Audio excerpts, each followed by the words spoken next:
গুলোকে আল্লাহ কিভাবে ধ্বংস করেছেন।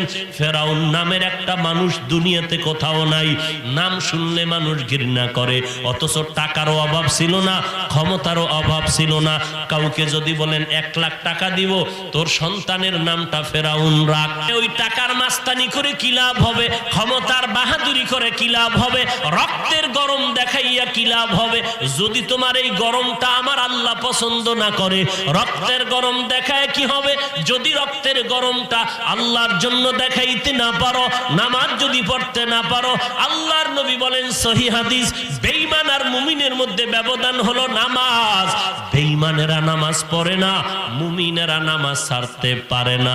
এখন তুমি চিন্তা করো, তুমি মুসলমান দাবি করো অথচ নামাজ আদায় করো না, আল্লাহর কাছে কি জবাব দিবা?